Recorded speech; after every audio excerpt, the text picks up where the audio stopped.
But let me tell you, the energy really comes out of here, and the blackness comes out of here, because when brothers and sisters move out to California, as you well know, something happens to them. When they go to Berkeley, which we call Berkeley, you also understand they become multicultural and people of color, and they can become everything but blackness. Then when they come to San Francisco, that's the city of whatever your sexual preference might be. And then when they're down in Los Angeles, they get false notions, you know, that they're all in Hollywood or whatever it might be, and they tend to forget that the togetherness and the blackness. Because had any group of people hassled a group of black people in California the way they did you and the slave, and then you got up, you didn't even fall on your backs, but you got up, went to another location, and here you are today. Most groups would not have survived. They would not have been able to handle that. And the reason why you're here tonight is because you have survived, and that means that you're threatening somebody and doing something right. Because have you noticed that the groups who were after you and the slave, and after all of us all over this world, but especially after you and the slave, you notice they're not after Third Baptist Church on Sundays. They're not after Abyssinia. They're not after any of those churches. See, they're not after places that are not threats to them. But when they believe that black people get together who are determined to understand that they're not going to be controlled by their inferiors, then they're ready to deal with us. And this is the type problem that we have going on. That's why I'm so happy to see what is going on here. And I know that this is our Women's History Month, but as I told you before when I was here, and even on WLIB this week, I'm just an advocate for brothers and sisters, because I do believe that whatever sisters are, brothers got to be that with us. Whatever brothers are, they have to be it with us. And that way we raise strong warriors, young males and females, to take our places and to continue the legacy that we have. They don't tell us about what the slave theater has done and how it has moved from place to place and how it still remains black. You may be the only organization in this country that has been able since the 60s to remain black. You may be the only. You may be the only. And you know, that is a sad commentary on our peace, on our people, that anybody else can remain whatever they want to be. You know, the Irish can have what they have. The Italians got St. Patrick's Day. The Jews have theirs. You know, you just go down the line. But whenever black folk get together, somehow they just can become afraid that we are there to do what they would do if they were in our place. And that is that if they had been oppressed, as long as they have oppressed us, they would be naturally afraid to meet, because we would wonder what are they going to do. So they really believe that we're vindictive, evil people and would give them exactly what they deserve. And perhaps one day we will. Perhaps one day we will come to that point. I hope that this is the thing. And one of the reasons why I'm always happy to come to this organization, because you're the only black organization, again, that understands to put race first. Race first. Race first. And I've had some white folks to tell me that I was a flaming militant, a radical, or whatever all of these names were that they called me. And I said that I am very pleased that you've called me a nationalist, because you could have said that I was a member of the NAACP of the Urban League. So I said, I'm very pleased of the names that you have given. But I said that because we put race first, something is wrong with us. But everybody else puts their own first, because God bless the child who has his own. And so I think that race first is very important. And to our brothers that are in this room, and I mean genuine brothers, and I probably, before I get to these brothers, and probably should have said that before the sisters, I'm welcoming sisters and brothers here, but I also want to welcome the infiltrators that may be in our midst tonight, because you know that they're here. You know that they're here. And the only thing that I ask when you report to your master, please spell my name correctly, is Juliahare. This is it. And to those who are not sure that they're going to have race first or that they are black first, tonight let us make you honorary Negroes, whichever it is that you choose to be. But as black men, the reason why I'm so happy to see you, I'm happy to see the first men who also walked this earth, and the first to truly establish a civilization. They now want to say that the Greeks did it, and well, we all know all the names they've given, but you were absolutely the first, of course, with our help.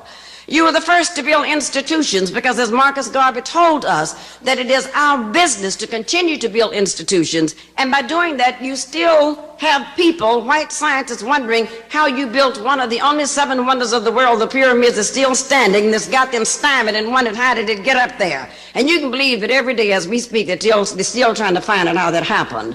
I'm happy to come before brothers who help to build governments in this country, and this is what we're looking at. And because you've done so well, you will also always be genetically represented in the black child when you have stood for something. And I also know that it Dr. Julia Harry was an African-American educator.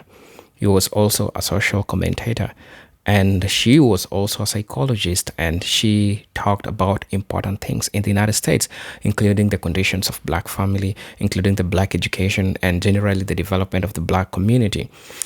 In this lecture, we are going to hear talking about white fear, how black power, how black excellence shakes white supremacy, because there is an analogy that he uses, the analogy that if white people move to any place today, they have so many chances of being colored or being black as compared to a black person going to a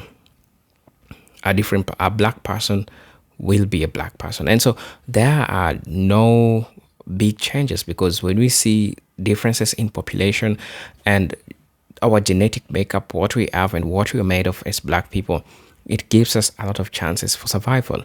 And so there is a fear within the white community, especially white supremacists who want to maintain their whiteness, right? There is this fear that they can be extinct anytime. And we have seen research trying to show that because the black population keeps on increasing, while the white population has a little bit more challenges. And so we are going to have a talk. Dr. Julia Harry argues that white fear is fundamentally about numbers. White people, especially in the United States and Europe, see their population shrinking. Relatively to growth of black and brown and immigrant communities, this demographic shift triggers anxiety that whiteness will no longer be numerically dominant, because white identity has historically been tied to political power, social control, and cultural primacy. Even a small decline is perceived not simply as loss of numbers, but as loss of entitlement. Thus, the demographic changes threatens their place at the top. Brothers and sisters, I want us to listen to this lecture. I hope we all get to see the value in it, get to learn, and see how this has been happening for a while now. So stay tuned. I'll be back with my thoughts and commentary in regards to this. I'm your host and present Agent Stories. So let's keep watching. I'll be back. It is not easy being the brother of David Walker, who absolutely gave us our first mission statement in the 19th century. I know it is not easy being a black man, because everybody wants a piece of the black man in this world. Everybody wants a piece of the black male. White man wants a piece of him, and his woman wants a piece of the black man. So it just goes all over. So I know it is not easy being one, because we know that as a black male, you pose a threat in the bedroom and the boardroom to the white man. Wish you would stop posing it in his bedroom, but anyway, you do pose a threat both ways, and he understands that very, very carefully. And so to all the brothers in this room who have also stood for something, who have also fought, to all the brothers in here who are not insane, because it must be difficult to be a black man walking down the street with everybody scared of you, that you haven't become totally schizophrenic. So to all of those who have remained true to the cause and the legacy of blackness, let's give these brothers a round of applause. Let us do this. Let us do this. You do know that if anybody's going to save the black family, are you now with me convinced that it's going to have to be us? It's just going to have to be us. There are some people who are still saying, oh, the government will save us. Well, the government is part of the problem. How are they going to actually save us from anything? And if you're part of the problem, you certainly can't be a part of a solution. The government has already said that 1 out of 4 black babies that are not even born, not to mention those that are born, will end up in jail. Now, how is a government that makes those type predictions going to help us? The Democrats cannot help us, but I know 95% of you probably think the Democrats will help us. But I know that 100% of you know the Republicans will not help us.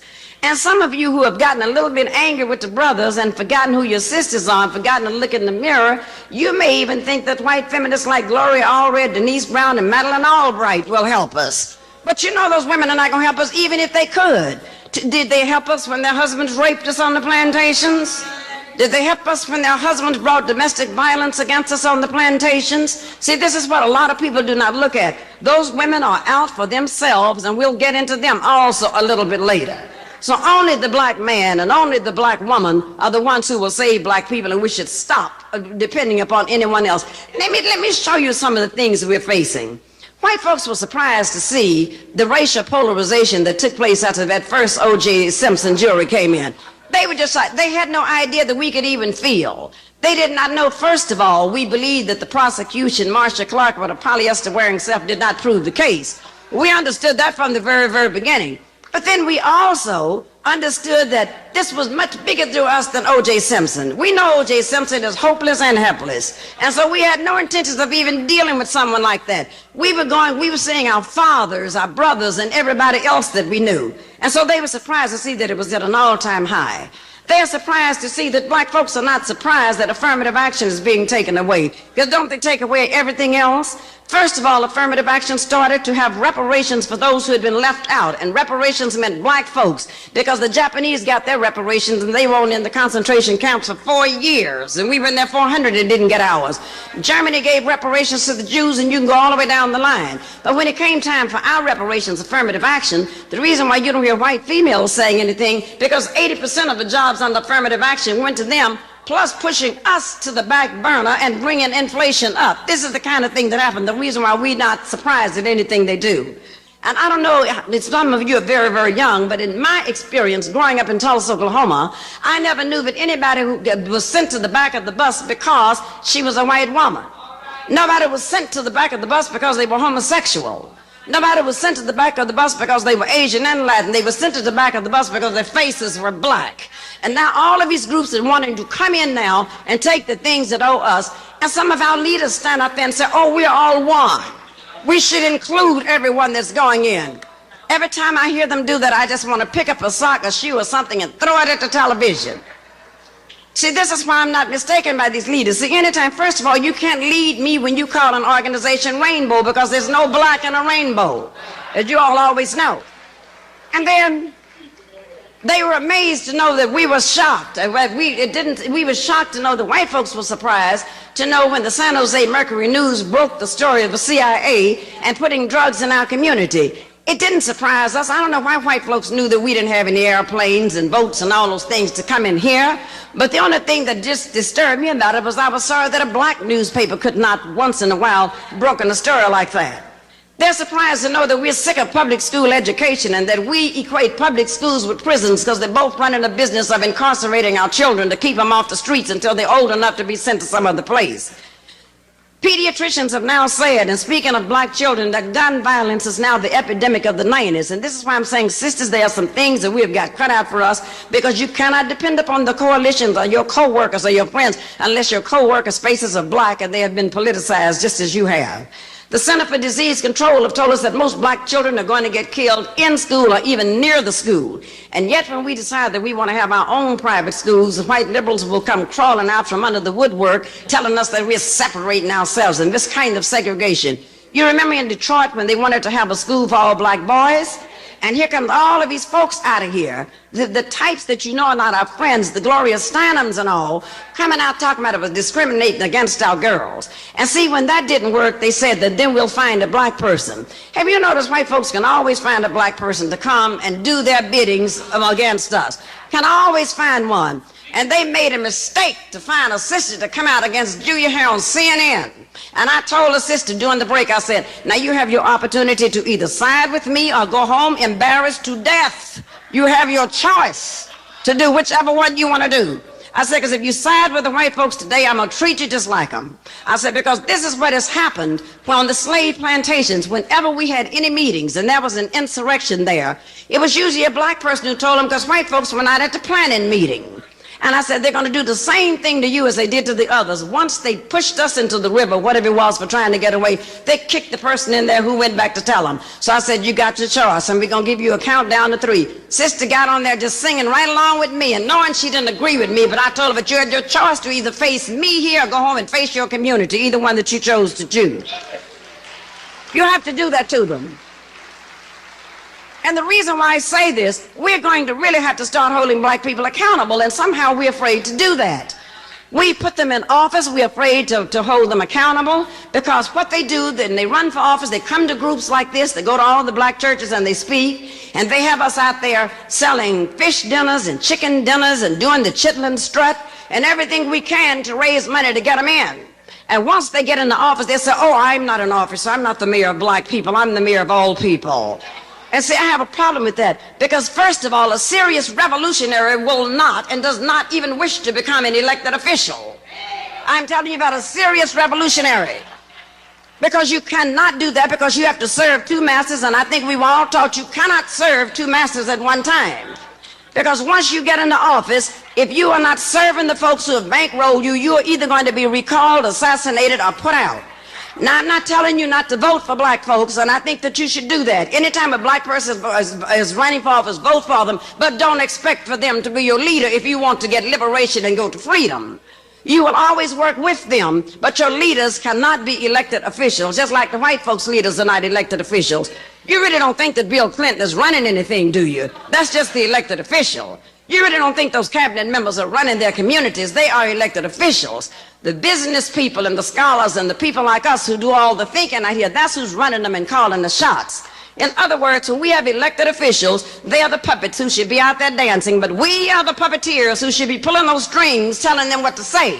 And if they don't say those things, if you don't dance to those strings, then we're going to pull the strings and pull you off the stage. The reason why I said that I know the sisters are going to help us to lead this, but brothers, you will be with us too. The only reason why I'm saying pushing us out there, not only is it because it's Women's History Month, I found out that white folks are not so quick to come and throw us into jail as they are the brothers. This is why we had to put Rosa Parks on the bus. This is why some things we may be able to get out there and do. Now, you are warriors, and once we knock on the door, then you'll come and kick it in and push it open. So there is a role for each of us that we have to do. But since they have said that 14% of black men cannot vote in this country because they are convicted felons, you know, any black man in this country, is amazing that they're not a convicted something, you know, if they wanted to survive. But that means about 1 million brothers in this country cannot vote. And yet, when they tell them that they can't vote because they were accused of something, Richard Nixon was able to vote up until his death. You know, the Whitewater people are still voting every day, in fact, still running the White House. The savings and loan people. So I'm talking about all these double standards that they put out up there for us. This is the thing that bothers me.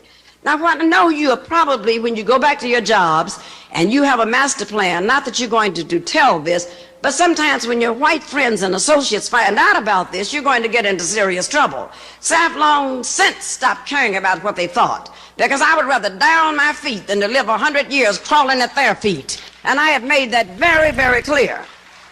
Because, see, the things that I mentioned to you, white folks are going to tell you, oh, these things are happening to all people. Whenever they tell me that, I said, listen, whenever you people have a cold, we are suffering from pneumonia. Whenever you all have a disease, we have the same one, but ours is terminal. Whenever you organize a militia, they call them patriots. Whenever you organize as the Aryans, they call you misguided youth. But whenever black folk organize, they send us to jail and call us that we're nationalists and we're insurrectionists and trying to overthrow the country. So don't ever begin to believe, no matter how good your jobs are, no matter what you're doing, that we are all one. Because this is the thing that they like to convince us, that there really is no difference. I don't know why we sit down on our shows and we'll tell people that, what is her name, the Ricky Blaxploitation Lake Show, that likes to get these people on there always saying that I don't think it matters who you marry and this kind of thing. But the reason why they can run this on us, did you know that everybody in their world can tell who their enemies are? Everybody in this world except black folks. You know, everybody else knows who their enemies are. But, you know, we have this kind of thing that thou shalt not hold, whatever these scriptures are. But, you know, we really believe in that because we've had Baptist ministers since the days of the plantation, Methodist ministers. We've had ministers who have kept us in a prone position, kept us on our knees, but never did say that the Lord or Allah helps those who help themselves. So most of these people understand who their enemies are, but we do not understand that we're the most forgiving people. Don't you know, if you ask the Catholics who their enemies are, they'll tell you. They don't have to do any research. It doesn't matter where they are. They can immediately tell you that at 2 a.m. in the morning. Ask the Jews who their enemies are. They'll call them for you. Ask the Palestinians. Ask the Chinese. Ask the President of the United States. He'll tell you. But we believe we have no enemies. We believe we have no enemies. Because if we believe we had something, it means we'd have to fight. And some of us are not willing to do that. If we believe that we had some enemies, then it means that we would have to stand for something. This is the kind of thing. But one of the major reasons that black folks refuse to recognize that they're enemies of our progress and enemies of our people is because we are too busy looking for approval. We're too busy looking for acceptance from these people. We're too busy wanting, and no matter what you do, you're never really going to, in a white supremacist society, for people who brought you over here, who deemed that you inferior, you will never you'll never receive their approval or acceptance, and that's why I don't know why you seek it. The only thing that we should have them doing is fearing us, not accepting or doing these type things. This is what it is. But some of us will say, if we act out, it will hurt our image. Oh, what will white folk think? See, the Japanese aren't looking for acceptance. They're looking for superiority. The Koreans are not looking for acceptance. They're looking for superiority. The Russians, none of these groups are looking for acceptance from these people except us. Because you can believe this. All of these groups that I've named, the minute they get their superiority, don't expect them to be sympathetic either. They'll treat you just like the Europeans did. So when you decide to call yourself third world and all mixed up in coalitions with these people, you better watch and guard carefully who you coalesce with. So, sisters, let me tell you, I think that if we're going to be looking at the 21st century, it is really time for us to go to war. I know this sounds terrible, but it is really time. The reason why I say that, some of you are so young, but you do not understand. 40 years ago, we were having these discussions. 20 years ago, we keep reinventing the wheel because we still have not understood that we were not put here to service the needs of white folks and to win their acceptance. And this is the kind of thing that bothers me. And when I say if you're ready to go to war, if you're ready to come with me, you may have to lose some friends because, there are friends who don't want to be associated with people who make waves. You may have to lose some relatives because I have lost a few. I have 2 sisters in Oakland, California that are so bourgeois and such flag wavers that I only see them at funerals, hopefully at theirs. But these are the type things, that we have to go through and have to deal with.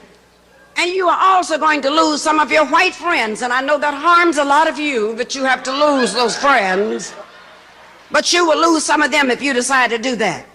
But see, one of the things that we're going to have to do, we're going to have to move just as aggressively as these white women move. But the only difference is we will move aggressively with our men. Now, see, they're moving with theirs, but they don't want you to believe that. They want you to believe they are oppressed by those men and that they do not have enough money. But when those men have a chance to hire somebody that they call a, quote, minority, who do they hire, them or us?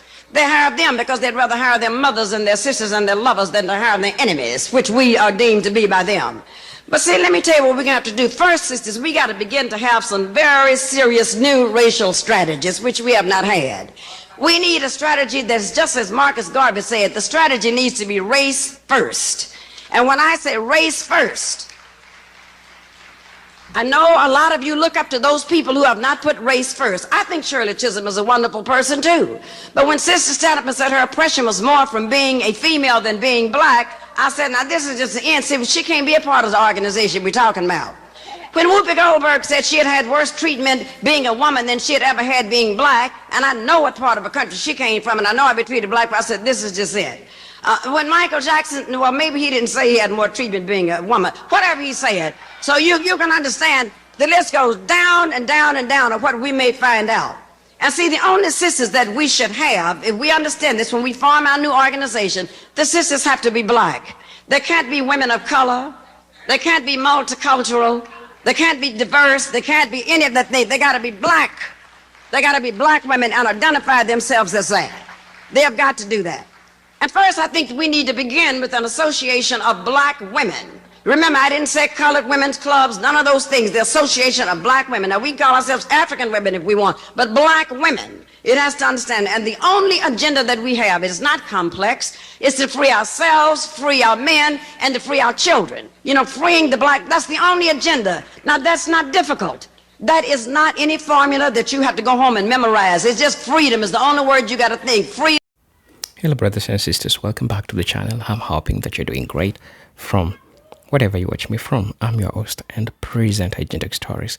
Now, Dr. Harry emphasizes that white people are not unified race biologically, but they are unified political category which created to secure advantage, because whiteness was something which was constructed, right?